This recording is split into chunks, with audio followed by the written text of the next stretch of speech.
Hey Bangali, welcome back to our channel. চলে এসেছি দুর্গাপুজোর প্রস্তুতি পর্ব 3 নিয়ে। তো আমরা এখন আছি বেলডাঙ্গা মুখার্জি বাড়ি পুজো মণ্ডপের ঠিক সামনে। তো তাদের এবছরের থিম হচ্ছে তিরুপতি বালাজি বালাজি মন্দির, চন্দ্রদাতা তো বলে দিল। তো এখান থেকেই কতদূর তাদের প্যান্ডেলের কাজ কতটা এগিয়েছে, এবং তো সামনের মাসে আজকের দিনটা তৃতীয়া, তো কতটা কি প্যান্ডেল এগিয়েছে, কতটা কাজ হয়েছে সেটা তোমাদের সঙ্গে তুলে ধরবো।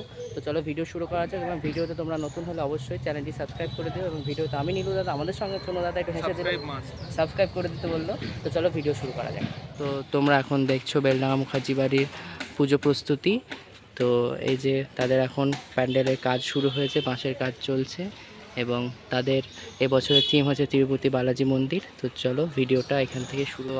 আজকের দিনেই পরের মাসে আজকে হচ্ছে তৃতীয়া। তো পুজো তো খুব দোরগোড়াই। তো কতটা কি প্যান্ডেলে কাজ হয়েছে তোমাদের সামনে তুলে ধরার চেষ্টা করব। চলো এখান থেকে ভিডিও শুরু করি। প্রতি বছরে তো তোমরা দেখতে পাও, এটা হচ্ছে বেলডাঙ্গা মুখার্জি বাড়ির পুজো প্যান্ডেলের এন্ট্রান্স। ঠিক সামনে যে পোর্শনটা দেখছো, ওই পোর্শনটা দিয়ে এবছর এন্ট্রান্স করা হবে। তো বিগত কিছু বছর থেকে যে সিঁড়ির ইয়েটা হয়েছিল, একটু উঁচু করে প্যান্ডেলটা হতো, সেটি নেই, এবার সমান করে করা হয়েছে। এবং প্যান্ডেলটির কাজ আপাতত এখানে চলছে। কিছু লোকজন, কিছু শিল্পী ওপরে কাজ করছে।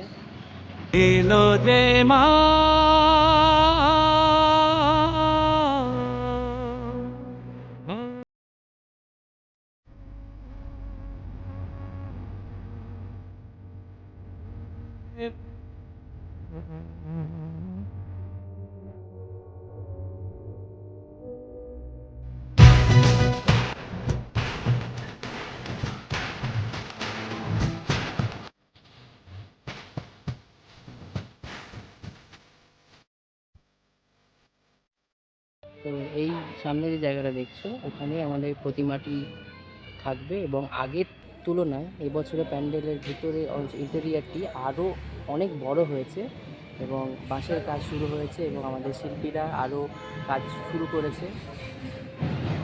পুজো তো দোরগোড়ায়, তো কাজ দোরকদমে চলছে। তো এবছরের মাড্ডার মুখার্জি বাড়ি প্যান্ডেলের দায়িত্ব নিয়েছেন পূর্ব মেদিনীপুরের শান্তনু বারিক, হ্যাঁ, কাঁথি থেকে। তো এই যে এতটাই কাজ হয়েছে। ভিডিওটা কেমন লাগে তোমাদের অবশ্যই জানিও আমাদের কমেন্ট সেকশানে। তো ভিডিওটা আজকে এই পর্যন্ত, জানি ভিডিওটা একটু ছোটো হয়ে গেল। তো চলো ভিডিওটা এখানে শেষ করছি, এবং ভিডিওতে যারা নতুন দেখছো তারা অবশ্যই চ্যানেলটি সাবস্ক্রাইব করে দিও। তো টিল দেন, টাটা।